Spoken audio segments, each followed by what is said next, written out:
Good evening, welcome to Prime Edition. I am Cynthia Nyamai and our sign interpreter tonight is Lucy Mwaura. Today we start with a sad story. Over 40 people have lost their life. Road safety is one of the issues that we'll be tackling tonight. We also do have politics for you. The Deputy President in Nyamira, Azimio, also in Vihiga. We do have those details for you. And young and industrious. We're talking about a young man. He started his business at only 24 years. He was selling supplies, hotel supplies around his estate. And 9 years later, we are following up his story. He's supplying all over East Africa. And in sports, Munga will have those details for you. But first, let's have the highlights.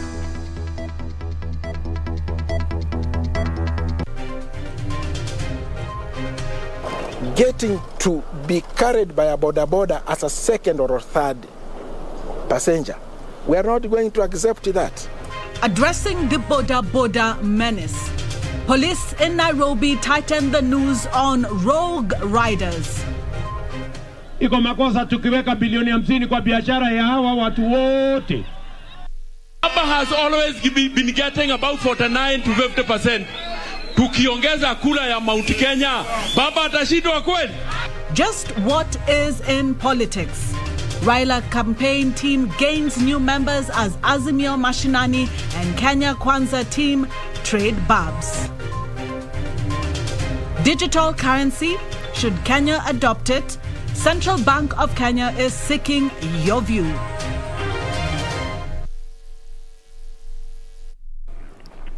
We would like to hear from you. Remember, you can send us your comments and feedback on KBC. That's also on our Twitter page, Facebook and Instagram. Now, 4 people have been confirmed dead and several others injured after the vehicle they were traveling in ran over an improvised explosive device in Garissa County Thursday afternoon. The victims have been identified as employees of the Garissa Water Department. 30 p.m. This afternoon, we received information that there were people led by an water engineer from Garissa who were traveling from Garissa to Hulugo to do some construction work in a water park. And they were attacked by an IED along the border between Bura East and Hulugo sub-counties. Information reaching us indicates that 4 of them passed on, while 1 sustained serious injuries. The bodies of those who passed away have been taken to Sangailu, awaiting further action, while the one who was injured was treated and discharged from Sangailu dispensary. And now to politics, where the Azimio Mashinani movement took Raila Odinga's presidential campaigns to Vihiga County, where they called on area residents to vote in Raila as the 5th president. The leaders hitting out at ANC party leader Musalia Mudavadi and Ford Kenya leader Wetangula for joining the deputy president's camp, even as they expressed confidence Raila will win the August presidential race. Meanwhile, women politicians allied to Raila Odinga have launched the Azimio Women Movement that will champion interests of women and campaign for the ODM leader.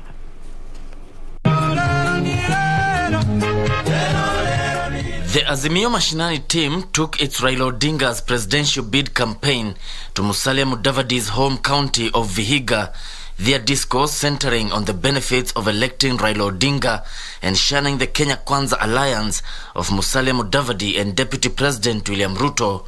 Tofauti ya William Ruto na Raila Odinga ni kama usiku na mchana. Si namna hiyo? Raila akisema kitu anakamilisha.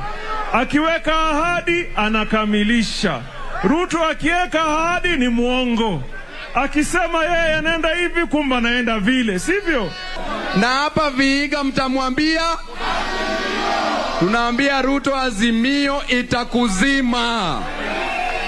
The leaders popularizing the 9-point agenda for Raila Odinga including the proposed Social Protection Fund, enhanced universal health care dubbed Baba Care, and rural transformation. Wamasai ni watu zaidi ya milioni moja. Na wote wamesema ni Raila Amolo Odinga. Unajua William Ruto ametembea na ahadi kila saa. Kuna ahadi zile alipeana. Akasema kutakuwa na kazi milioni moja kwa vijana. Mmeona hiyo kazi? Akasema hii stadium yote itajengwa, mumeona? Mount Kenya MPs allied to Azimio la Umoja, committing to rally the electorate behind Raila's bid. Vile baba alikubali maneno ya handshake, amefanya kazi vizuri na Rais Uhuru Muigai. Na sasa sisi tumesema tutarudisha mkono, kwa sababu yule ambaye tulimpatia kazi ya kusaidia rais wetu, badala ya kufanya kazi aliingia kwa magari akaenda kutafuta kura ya 2022. Mimi nikiwa Mkikuyu na najua kuna Wakikuyu wengine wako hapa. Mimi sijawahi patia baba kura.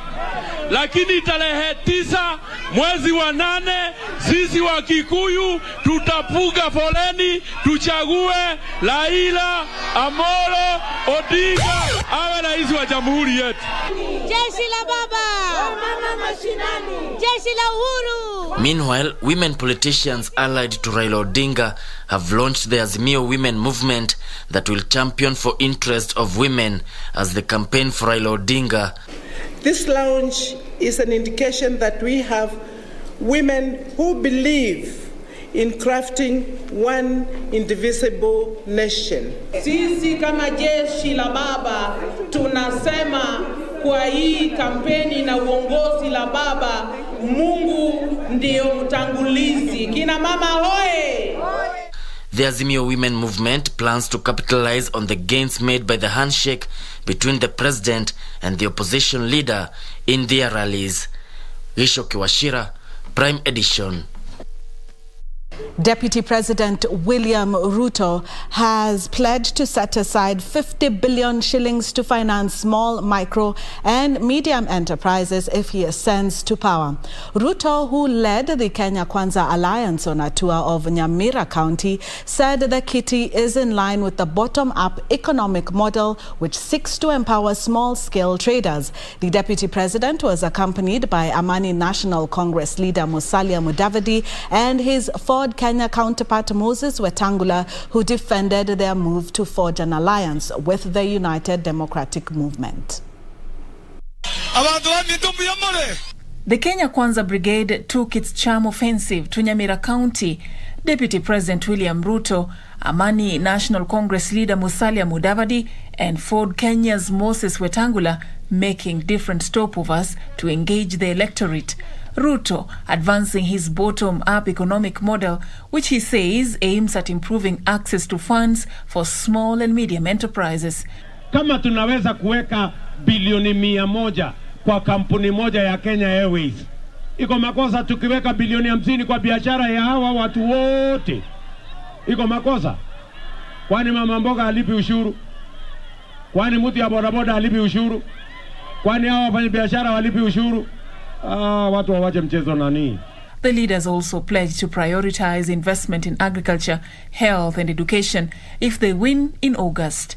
Hii kolabo yetu ya Kenya Kwanza mwaka huu tunaweka pesa ya kutosha ili kabla ya mwisho wa mwaka huu kila mmoja wetu hapa utakuwa na bima ya afya ya NHIF, kila mmoja wetu. Na yule ambaye hana uwezo wa kulipia, serikali ya Kenya itakulipia. At the same time, Mudavadi and Wetangula, while pledging allegiance to the Kenya Kwanza Alliance, say they will not be dragged into differences between the deputy president and his political rivals. Sisi wenyewe tuchague marafiki wetu. Na kama kuna maadui, basi tunajua ni maadui wetu kwa sababu ya makosa yetu na hao. Lakini hauwezi kaamuka na uniambie ati kwa sababu wewe ulikosana na mtu fulani, mimi pia nikosana na yeye. Wacha hiyo bwana. Hiyo ni yenu, mimi na wewe, wacha kunileta katikati yenu. Mimi sijakosana na Ruto. Na nyinyi Nyamira mmekosana na Ruto? Mmekosana na yeye? For Prime Edition, I'm Safin Achieng Oma. Still in politics, where National Assembly Speaker Justin Muturi has walked back on his stand that ward representatives seeking higher elective positions must resign 6 months before the general elections. Muturi says he has consulted with the Independent Electoral and Boundaries Commission and is in agreement with the position taken by the electoral body that MCAs don't have to resign just yet. Presidential hopeful Justin Muturi had drawn the attention of MCAs to Section 99(2)(a) of the Constitution that requires ward representatives to resign 6 months before the general election. But in a rejoinder, IEBC chairperson Wafula Chebukati cooled heels by using the Elections Act to provide some much-needed comfort to the MCAs. Speaker Muturi now says he concurs with the IEBC boss. I'm happy that after consultations, the IEBC has also made it clear to all that are serving MCAs that by the time you present your nomination papers, you must not therefore be sitting, which does not apply to the members of parliament.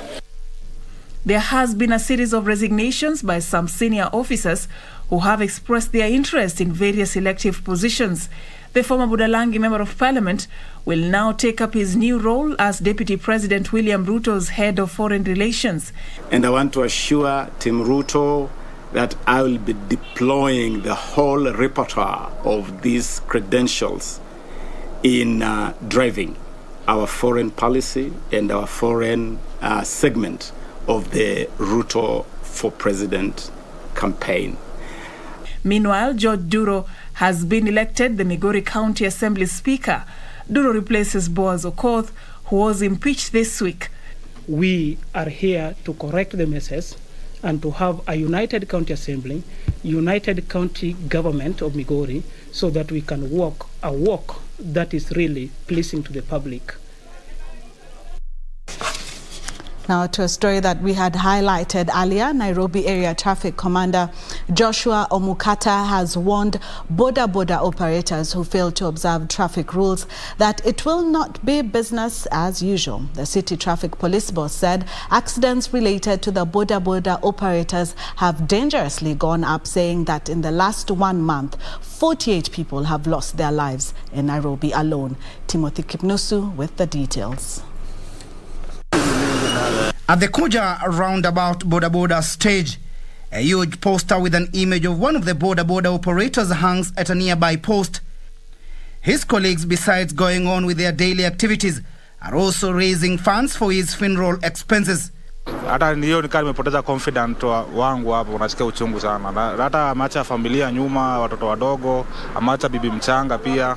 Angegongona hiyo gari alafu huyo mtu asimame ampeleke hospitali angepona, lakini sasa bila walimwacha hapo. Sasa kitambo si tupigiwe simu ikawa karibu 40 minutes, sasa hiyo ndio ikafanya bigi kupeleka hospitali akakufa. Michael Sundameo life was cut short last weekend after his boda was involved in a road accident with a vehicle in the city center. Sundameo death adds to the growing statistics of fatalities associated with boda sector in the country. Juu sector naona imeingiliwa na watu wengi, hooligans, imekuwa na hooligans wameingilia kwa pikipiki, na mtu ajaenda shule ajui rules za barabara, unapata anaenda wrong side. Na pia na blame client pia utapata anasema ako na haraka, uende wrong side upenye, itabidi ufanye kwenye client amesema. Sheria ya barabara ni keep left. Ukigonga mtu na left, makosa ni ya pikipiki ama ni ya gari? Because amegonga na left. Yes, mimi sikatai kuna mara nyingine watu wa boda sisi tunakosea kupita wrong ni mambo mingi. Lakini sometimes unaangalia makosa iko wapi. According to the Nairobi Area Traffic Commander Joshua Mukata, 48 avoidable deaths have occurred between January and February in Nairobi through motorcycle accidents. This matter of overlapping, the matter of driving motor vehicles without due care, without minding about any other person, should stop. The Nairobi City Traffic revealing that motorcyclists deliberately carry more than one passenger and are often riding on the wrong side of the road. getting to be carried by a boda as a second or a third passenger. We are not going to accept that. We are seeking for cooperation with the passengers, with those ones being carried, not to accept to board a motorcycle as a second passenger. That is wrong. Timothy Kipnusu for Prime Edition. And now to the COVID-19 report, where 14.4 million COVID-19 vaccines have been administered across the country, including 443,000 doses given to children between the ages of 15 to 17. The COVID-19 positivity rate now is at 0.9% after 60 people tested positive in the last 24 hours. According to the Ministry of Health, the latest figure is drawn from a sample size of 6,432. The total confirmed cases are now 322,334. Cumulative tests conducted so far are 3.27 million. 4 patients have succumbed, all from late facility record audits in the month of February, taking the death toll to 5,626. While globally, data from the Johns Hopkins University indicates over 404 million people have been infected, while more than 5.7 people have died. Moving on now, 3 witnesses took to the stand at the Milimani Law Courts on Thursday to testify in the ongoing Sharon Otieno murder case. Members of the Fourth Estate were allowed to cover the proceedings after a period of in-camera sessions during which protected witnesses testified. The trial will continue in March. After a period of in-camera sessions during which protected witnesses testified, journalists were now allowed to cover the proceedings. In their testimony before Justice Cecilia Githua, police officers Oletuai Bilgren and Loimen Leseren recounted events captured in a statement recorded by a protected witness who claimed to have jumped out of a moving vehicle, with the clinical officer Harun Diero confirming the said witness had bruises on the knees and arms. He talked with video court. After some time, he called us and told us to pick the subject and take him to the hospital. Migori Governor Okoth Obado, his former personal assistant Michael Oyamo, and former County Clerk Kaspal Obiero are on trial for the murder. The body of Sharon was found dumped in Kodera Forest in Homa Bay County in September 2018. The hearing will continue from 7th of March. Sarafina Robi for Prime Edition. Well, should digital currency be legal tender? That is the question Central Bank has for you. I will be telling you the details after the break.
Beacon Furnitures Limited.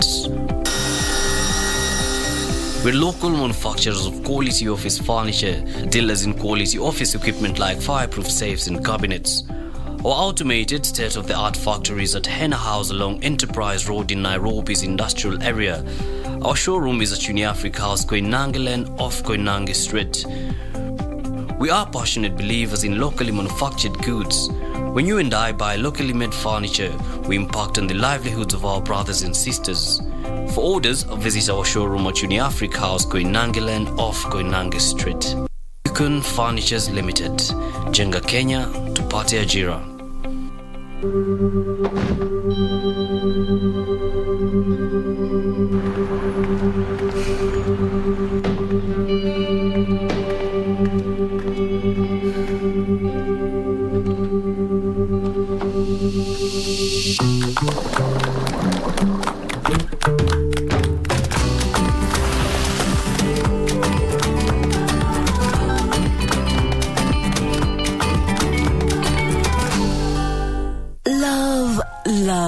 Love. Love is in the air. It's celebrated in all phones worldwide. There is the Kenyan love. It looks like it's Valentine's Day. The children's love. The ladies' love. I swear that I'm dying to feel myself in your arms. The gentleman's love. Love that is comic. Dramatic. Please don't do this to me. I have to talk to her. Sporty. Breathtaking. Whatever your choice, let it rain this February with love. This is getting better and best. Only on KBC Channel 1.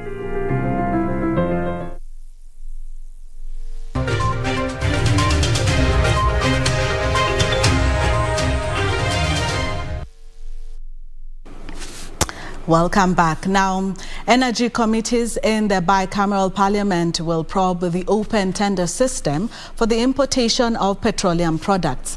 This follows a petition submitted before both houses that raised concern on the system, termed it as opaque and shrouded in secrecy, denying Kenyans consumers the benefits of competitive pricing. Last year, there was a hue and cry in the country following the increased prices of petroleum products. According to Consumers Federation of Kenya, COFEC, the open tender system through which Kenya imports its petroleum products operates in a cartel-like behavior, falling short of disclosure on the procurement of fuel products and information on when tenders are floated. The petitioner laments that even though the system is dubbed as open, the manner in which it is run remains opaque, shrouded in secrecy, and susceptible to abuse by cartels. This is something that has really been abused, and we do agree that we should know the directors of those respective companies that have been winning these tenders, because there is always a conspiracy, Mr. Speaker. It is important that the process of procurement of such important products be as transparent as possible. Speaker, I really want to indulge you today from this chair that the Kenyan people are suffering, that you order from your substantive seat, you order that this matter is prioritized. The open tender system is meant to ensure prices are regulated monthly and remain competitive as per market conditions. According to COFEC, failure to properly manage the system denies consumers the benefits of competitive pricing. Meanwhile, the fate of the Public Finance Management Sinking Fund Guidelines 2021 hangs in the balance, as members in the National Assembly on Thursday sought to annul it in its entirety, citing lack of sufficient public participation and regulatory impact assessment. Such an important matter like loans, repayment of public debt, is such an important matter that requires every single Kenyan to have a say in the way the matters are handled. It is through these guidelines that we should be able to address issues of public debt. So long as you are not going to have these guidelines, which led to the sinking fund, it means then we'll never have an operational sinking fund in this country. As we go to the budget process,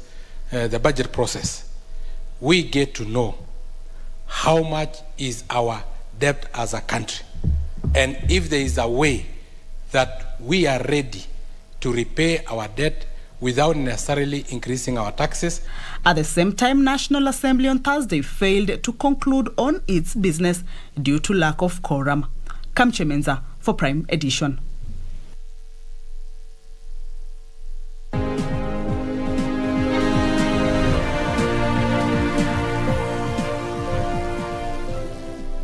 It's time for business, and we start with digital currency, where Kenya is joining the list of countries to have a digital currency as legal tender. The Central Bank of Kenya is inviting your views on the planned rollout of the digital currency. The Central Bank says new digital payment methods to serve as money in a digital form has emerged worldwide to facilitate transactions. The Bahamas, Nigeria, China, Antigua and Barbuda, Grenada, St. Kitts and Nevis, St. Lucia, Dominica and Montserrat are countries trying to create their own digital currencies. In these countries, the value of the central bank-controlled digital currency mirrors the price of its physical equivalent. To comprehensively evaluate if the digital currency can be applied in Kenya, the Central Bank of Kenya is inviting your views on creation and applicability of a central bank digital currency. The banking regulator has given you 90 days to forward your written submissions or representations about the central bank digital currency. Currently, the central bank says the domestic payment landscape is comprised of public and private sector players that create an ecosystem of a mix of cash and digital currencies. The central bank says the move to have a sovereign digital currency will expose the country to risks such as financial exclusion, technological risks, data privacy balances. But proponents of the move have in the past said an official digital currency in Kenya will bring about financial stability, consumer protection, promote innovation and enhance payments. The central bank says the decision to initiate plans to introduce a new digital currency has been informed by the shift in modes of transactions globally, where many countries are transitioning to use a digital form of money. Alanauko, Prime Edition.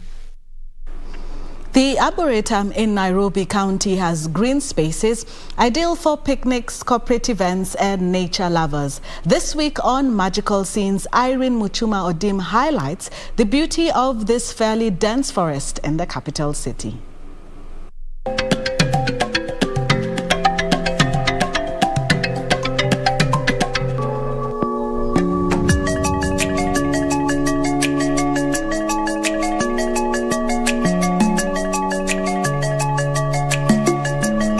The birth of the Arboretum in Nairobi County was as a result of meter gauge railway constructions in the 19th century.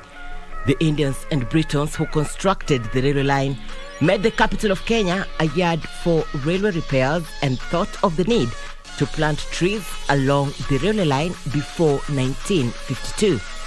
And in the year 2022, this is the Arboretum. When is the last time you visited the Arboretum, or have you ever visited the Arboretum? I did a couple of years back, and here I am today. What I like about this place is how close the trees have grown to each other, bringing out a thick forest and also the tranquility that comes with it. Simply amazing. A railway line was behind this indigenous trees concept. Initially, the trains were powered by steam generated from burning logs until 1952. An arboretum, as we still call it today, was actually linked to the Kenya-Uganda Railway.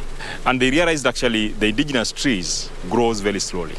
And therefore, they needed to do some trial of tree species that can grow fast to be able to match the demand of wood by the locomotive industry.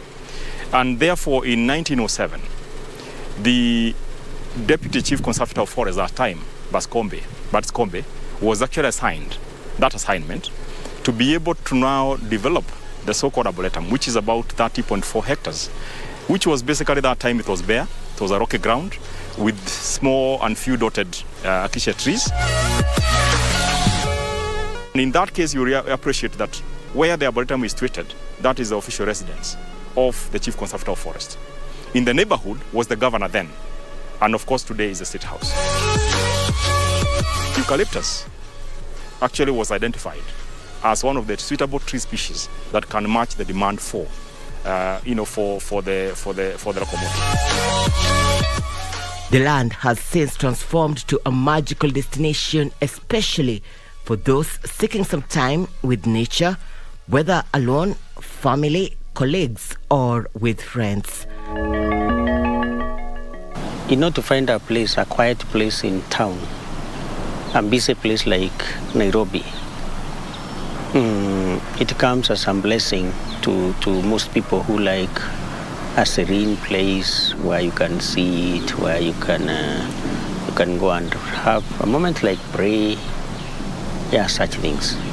It's a blessing to have such a place. It is also providing a good environment for partnership, and through that partnership, we have been able to develop, for example, from KFS point of view, we have now enhanced our capacity from the forest rangers to secure that place very well.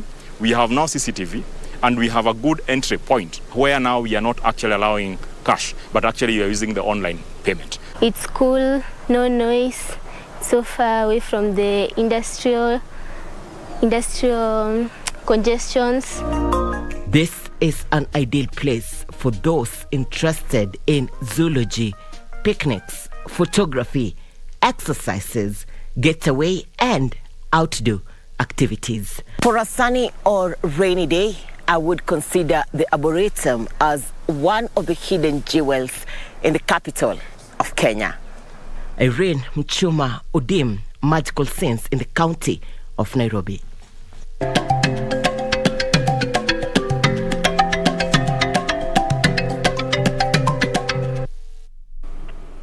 In the year 2013, Benedict Gikunda ventured in the business of supplying toiletries to lodgings and guest rooms in the estate. He was 24 years of age and operated the business from his mother's compound in Kasarani, Nairobi County.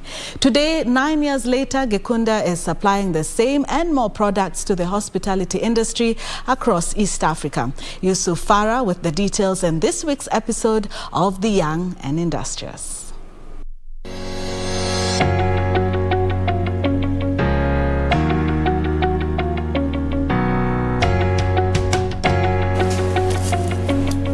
This workstation, located in Kasarani area of Nairobi County, plays host to Leisure Brands Limited.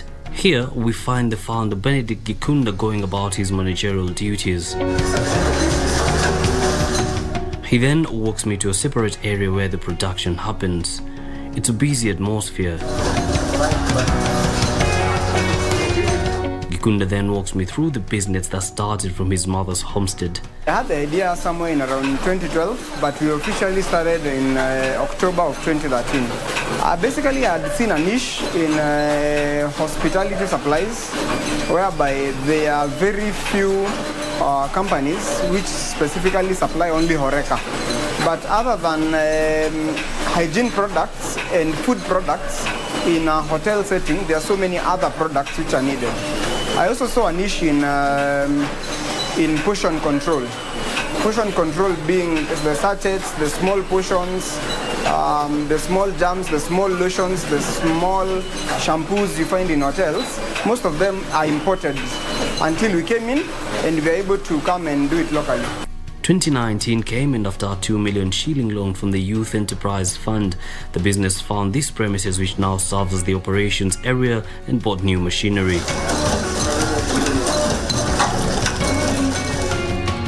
Leisure Brands has many products for the hospitality industry, including guest room amenities, sanitizers, methylated and surgical spirits. Today, however, we're taking through salt and sugar packaging. The products come in bulk, and in here, they're rebranded and packaged into smaller sachets for hotels. So the sugar is loaded into the hooper. It takes maybe 15 kgs. There, as it rotates, we have something called a volume caps. They weigh and they release the sugar. As you're releasing the sugar, you can see there is this film is carving. That's called a bag former, and where now we are packing, and we have a cutter. So then we have the sachets. Then now they are packed manually in 200 grams. We use weight. Weight is a very important indicator. We say truth by weight here. Once finished, they're then put into cartons and are ready to be transported to the different clients that have placed orders. The business has over the years grown and now has 12 employees who have been equipped with the relevant skills. Na tulisaidiana naona wamenifunza vitu mo Sikuwa najua anything hata nini. Simba inanisaidia kimaisha yangu. Na pengine inasaidia pia familia yangu. When I came to Alesha, I didn't know I will operate a machine, let alone service it. Right now naweza amka asubuhi comfortable, niambiwe na mdosi kuja uchange jaws weke nini, and I'll be totally comfortable. I have 12 employees and they have families behind them, and this business pays their rent, feeds their families, takes their children to school. That's one of the most important things that I'm proud of. Despite the growth, the business encounters some challenges which the founder says he is keen to deal with. Food safety is one very critical area. It's actually, we prioritize that number one. The second thing is especially packaging sugar. The price fluctuates. The price was 4,800 3-4 months ago. The price is 6,300 today. Benedict hopes to venture into more products in future so that the business can grow to greater heights. Alesha Brands Limited has already identified the biggest space to move to as part of their expansion plans. And for the entrepreneur, this is a means for him to create more employment for the youth and in this way feed more families. Yusufar reporting for Young and Industrious from Kasarani, Nairobi County.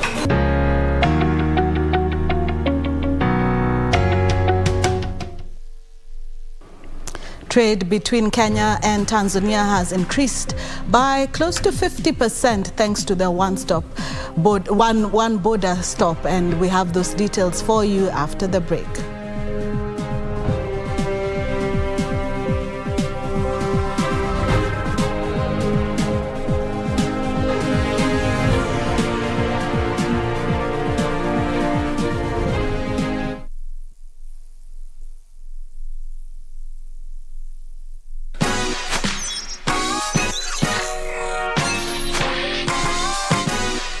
Nabonga na watoi kujua mambo za online, pia na create time wafanye vitu offline. Chungeni gadgets na sites wana use, msiwache strangers wapate chance kuabuse. Nimeshindaje pesa kompe sija participate. Unadai info yangu na ikwe private say. Identity yangu haupati hautumi. Vitu zangu ni zangu na bado nitazishikilia. Una post story ati ni real news. Mimi sikuamini mpaka nione sasa hizo vis. Una text online to me tunanifeel. Staki jokes mimi nitakureport for real.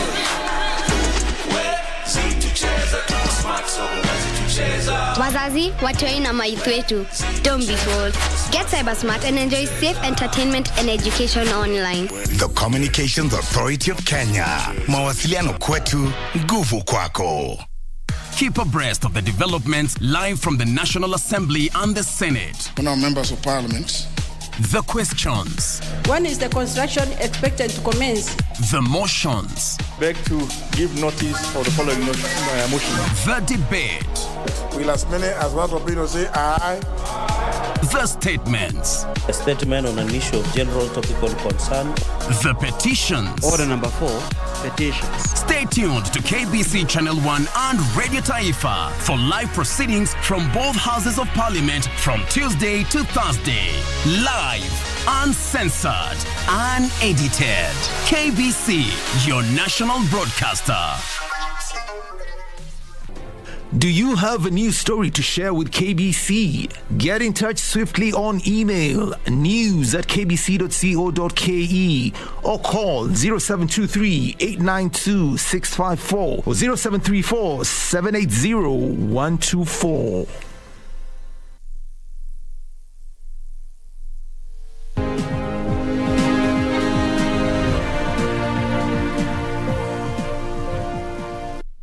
Welcome back. Now, the Kenya Institute for Public Policy Research and Analysis, KIPRA, projects that the economy will this year expand 5.4% on account of a rebound of the service sector, manufacturing sector and agriculture.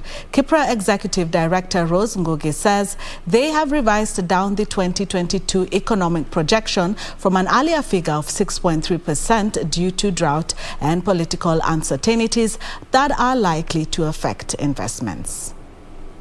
Is this year expected to be driven by agriculture and manufacturing sector, as well as a rebound in the services sector.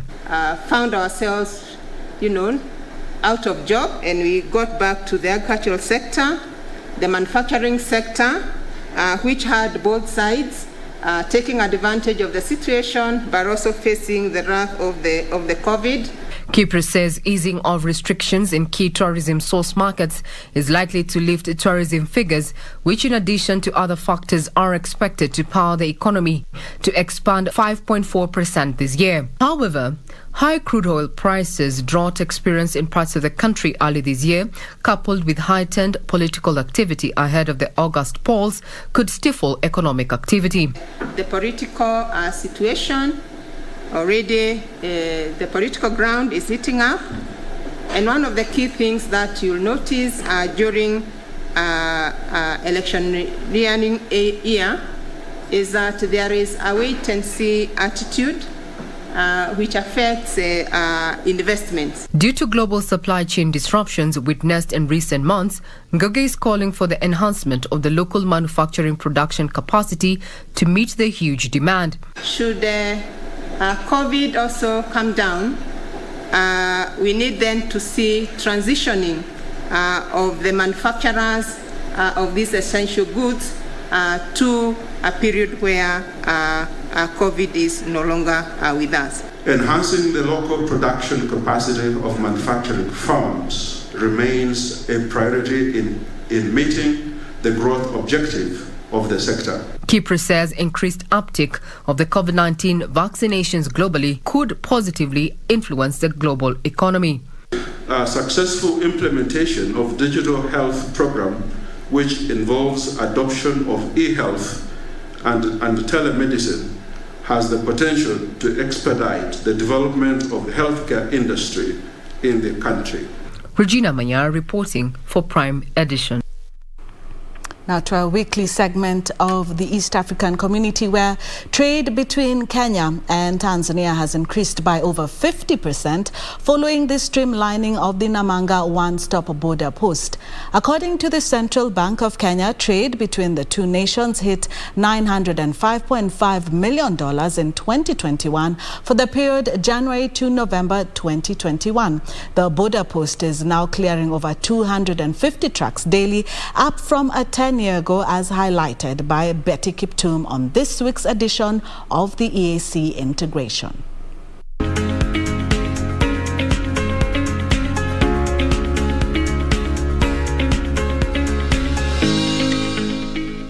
The resolution of non-tariff barriers between Kenya and Tanzania resulted in better trade ties that saw Kenya's exports to Tanzania hit $403.9 million in 2021. Kenyan imports from Tanzania reached $501 million in the 11-month period to November 2021. The Namanga one-stop border post is key in trade facilitation between the two nations. The COVID-19 pandemic disrupted trade, further causing a snarl-up as truck drivers waited to undergo COVID-19 tests. Now, these are no longer required, as COVID-19 certificates from either country are acceptable in both countries. Truck clearance at the border has increased from a low of 5 trucks daily to the current 250 trucks. Commendable improvement along these borders, and that is clearly evidenced by the trade flows around these borders. In May last year, this border used to receive only 80 trucks, but currently this has grown to 250 trucks. That is a very impressive growth in terms of the traffic. Small and medium enterprises make up the biggest percentage of cross-border trade. Traders, however, say some non-tariff barriers are negatively impacting their businesses. The East African Business Council is rooting for harmonized policies in East African Community member states to facilitate seamless cross-border trade. The East African Business Council anticipated that trade between Kenya and Tanzania would grow by double-digit figures this year. Wafanyabiashara wadogo wadogo wanaweza wakakutana na vikwazo vya makatazo ya aina fulani ya bidhaa kuingia kwenye nchi nyingine, ambavyo tumeamua kwamba katika jumuiya tukae pamoja na kukubaliana kurekebisha hizo sera na taratibu za kuingiza biashara katika hizi nchi mbili. Freight companies are raising concern over the clearing cost of cargo, which they say has increased by 70% due to multiple processes and departments. Businesses are calling on Kenya to separate the import declaration form from the integrated customs management system and the setup of a permanent cargo scanner at the Namanga one-stop border post to facilitate trade. Ugumu tunaopata kidogo ni pale ambapo unaona sera za serikali zinakuwa ni zile ambazo zikija kutekelezwa zinakwamisha biashara kiasi fulani au nyingine.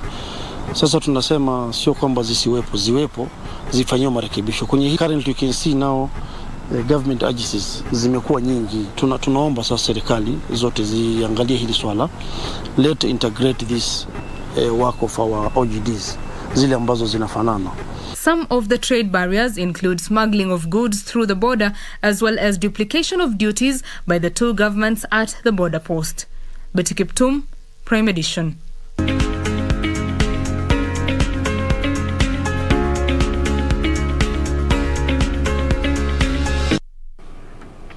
Kenya Railways has purchased 7 passenger and cargo locomotives to be used on the Nairobi-Kisumu meter gauge railway line as demand picks up. Kenya Railway plans to increase frequencies from 1 to 3 trips a week, as well as extend the passenger service to Butere. The passenger train service between Nairobi and Kisumu resumed in December after a 15-year break, offering relief to those traveling to or from Western Kenya with its low-cost fares. Kenya Railways has been offering 1 trip weekly between Kisumu and Nairobi. However, high demand from passengers has seen the parastatal consider 2 additional frequencies. This has seen Kenya Railways procure more locomotives from China that are expected in the country next month and start operations in April. Want to travel by train and they have a passion for it, so they are coming. We had a huge demand during the festive season, but at least it has reduced shortly. Until we are done with the rehabilitations, we start operation. The locomotives are expected to boost passenger service on the Nairobi-Kisumu railway service that will facilitate the increase in passenger train trips to thrice weekly from the current once per week. After they have arrived, we are going to at least have on at most 3 times in a week, we can have 2 trains, 1 departing Nairobi, 1 departing Kisumu, so that when they reach Nakuru, they just cross there. Kenya Railways say rehabilitation of the Kisumu-Butere meter gauge railway is now 90% complete. By mid this year, I think we should be operating the Butere lines. The weekly passenger service on the Nairobi-Kisumu railway line that were restarted late last year has to date ferried 2,000 people amid high demand from passengers. Benson Ruba reporting for Prime Edition. Now, Kenya has ramped up efforts in creating policies and regulations supporting the adoption of electric mobility solutions, such as the use of electric vehicles for mass transport. However, what does it take to implement this? Alan Oko has the details on tonight's episode of Tech One.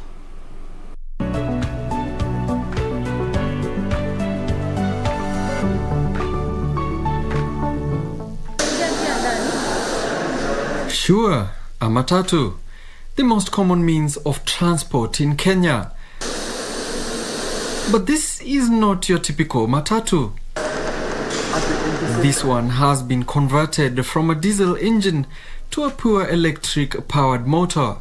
Its peers, the diesel engines, however, are a major source of urban air and noise pollution and classified by the World Health Organization as one of the biggest environmental threats to human health. The major concern has actually been the systems that have been in place, because being that it has been a country that is operating on diesel and fuel vehicles, there is no system for integrating the electrical vehicles. The push to grow uptake of electric vehicles from the current 5% has led to emergence of startups on electric vehicles like Opibus. The announcement that the planned bus rapid transit network in Nairobi will only be operated by green vehicles is one such opportunity amid some teething problems for players. Registration is a problem because the only registration that we have been using is for diesel and petrol. So with now a system that also integrates electrical motorcycles and vehicles, registration won't be a problem. Opibus plans a commercial launch of electric buses later this year, with plans to expand to other countries in Africa by the end of next year. Opibus, which has been converting petrol and diesel vehicles to electric vehicles over the last 5 years, is establishing a plant for electric buses in Kenya. This first electric bus that we produced, it's just a pilot test. We're also going to do another commercial pilot test of 10 buses, and with the success of that, during the end of the year, we hope to now commercially produce buses for the country and whole Africa. This electric motorcycle, for example, built from scratch, is one of the 3,000 that the firm plans to make this year. The parts are locally sourced from within Kenya, and the welding is actually done in-house. This whole work of from the welding of the metal cases and the whole thing is assembled in-house in Opibus. Opibus has deployed 150 motorcycles on a pilot basis to test the technology. The most common thing you ask stakeholders when they tell you about e-mobility in Kenya is that there has been a lack of legislation. But with the upcoming policy guidelines regarding e-mobility, maybe you one day will own this and get from point A to B and escape the endemic jam that plagues this country. Alanauko, take one.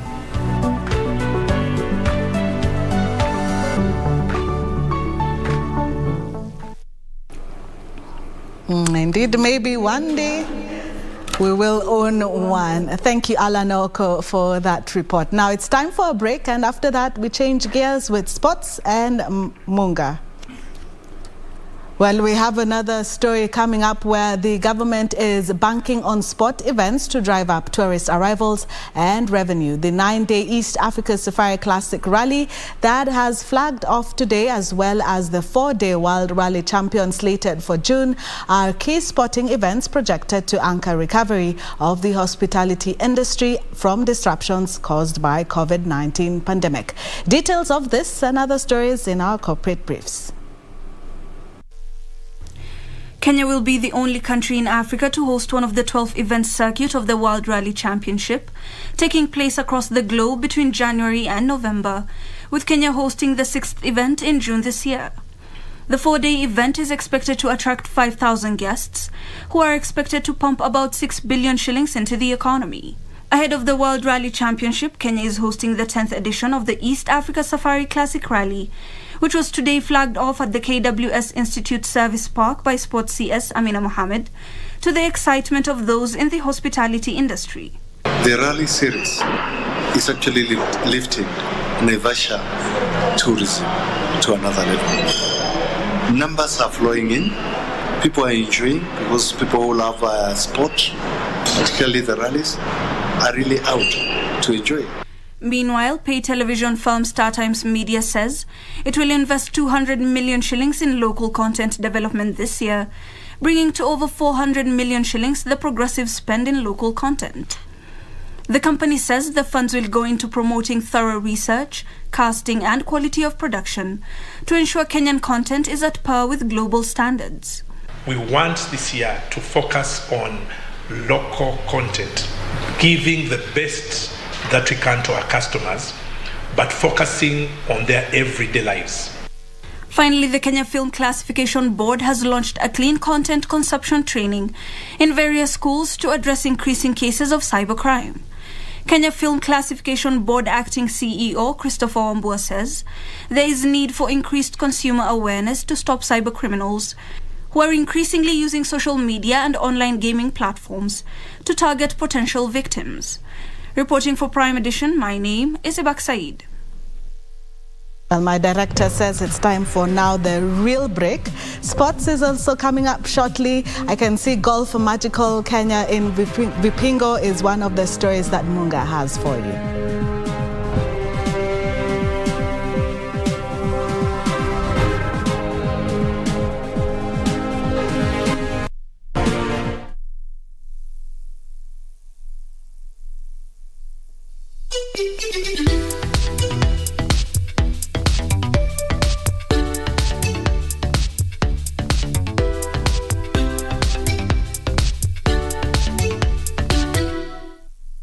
Ili kupata skiza tune hii ya mwanzo mpya, bonyeza *811 *815 hash. Usikae hapo na kujihurumia eti kwa sababu ulikosea ama ulianguka. Maisha wakati mwingine utapata umeanguka ama umekosea. Pata mafunzo pale. Unapopata mafunzo, inuka tena. Kung'uta mavumbi, songa mbele. Yaliyopita jamani, si ndwele, ganga yajayo. Maana kuna nguvu katika mwanzo mpya. Ili kupata skiza tune hiyo ya mwanzo mpya, bonyeza *811 *815 hash. *811 *815 hash.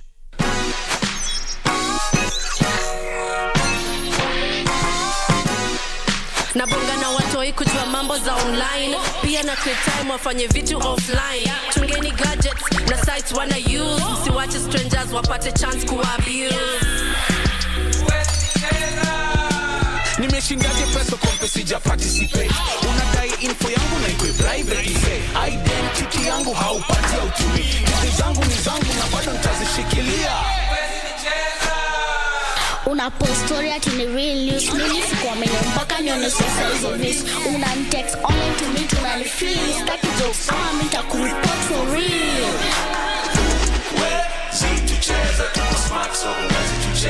Wazazi, watoi na maithu wetu, don't be fooled. Get cyber smart and enjoy safe entertainment and education online. The Communications Authority of Kenya. Mawasiliano kwetu, nguvu kwako.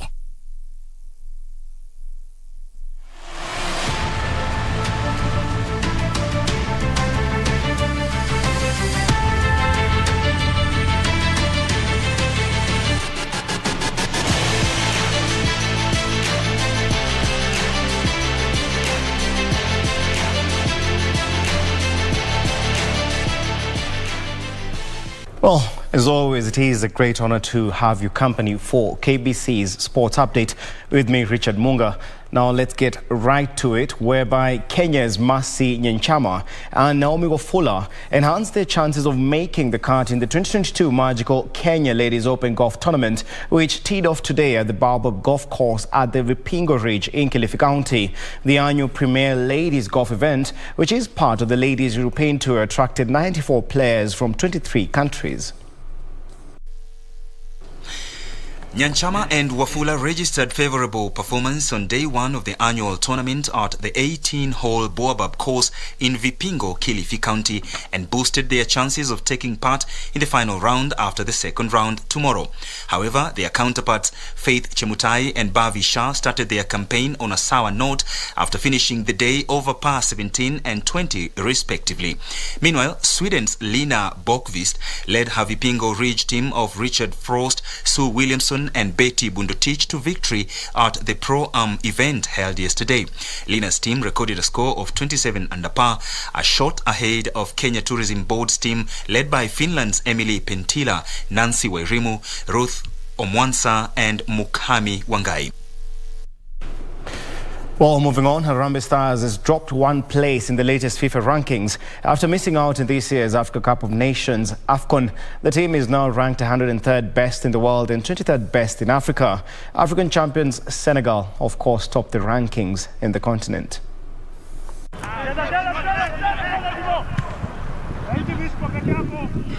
Harambee Stars failed to qualify for the Africa Cup of Nations, which was hosted in Cameroon, with Senegal crowned champions. Stars now occupy position 103 in the latest FIFA rankings and 23rd position in Africa. Senegal tops the rankings in Africa, followed by Morocco, then Nigeria. Belgium has maintained its top place in the world rankings, followed by Brazil and France. Elsewhere, the Kenya Volleyball Federation Men's League will resume this weekend at the Nyayo National Stadium Indoor and Outdoor Gymnasium with 16 matches on card. KPA will face Prisons Nyanza, KDF will take on KFS, Trailblazers will be up against Equity Bank, while Vihiga County will play against Prisons Rift Valley. On Sunday, reigning Kenyan champions GSU will be up against KDF, Prisons Nyanza will take on Prisons Rift Valley, while Prisons Kenya will face Trailblazers. Frederick Muki for Prime Edition. Also, Sweden men's ice hockey team claimed a narrow 3-2 win over Latvia in a Group C match that was played earlier today in Beijing as the Winter Olympic Games entered their 6th day. The team will next face Slovakia this Friday, while Latvia will be up against Finland. 12 countries qualified for the tournament. 8 of them did so automatically by virtue of their rankings by the International Ice Hockey Federation, while 1, China, automatically qualified as hosts, and the other 3 took part in a qualification tournament. Sweden with the puck in down low. Shot, block, another shot, rebound. Finally, Chelsea will meet Brazilian side Palmeiras in the FIFA Club World Cup final. After a 1-0 win over Saudi Arabian side Al Hilal at the Mohammed bin Zayed Stadium in Abu Dhabi, the win was courtesy of a Romelu Lukaku goal. Well, now that's it for sports tonight, but the EPL continues tonight, of course. Former champions Liverpool will be taking on Leicester City. Mo Salah expected to feature, but Sadio Mane will be rested.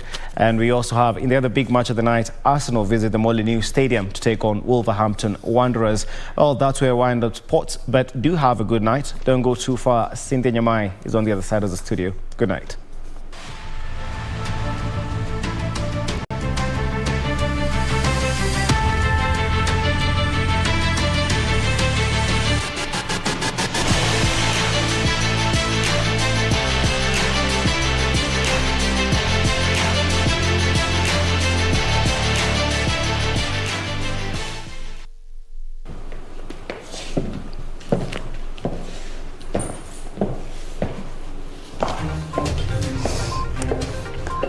I'm just going through some of your comments, and I can see John Kula says from the story of Tech One that indeed he would like to join to get an electric vehicle or even a motorbike for mass transport.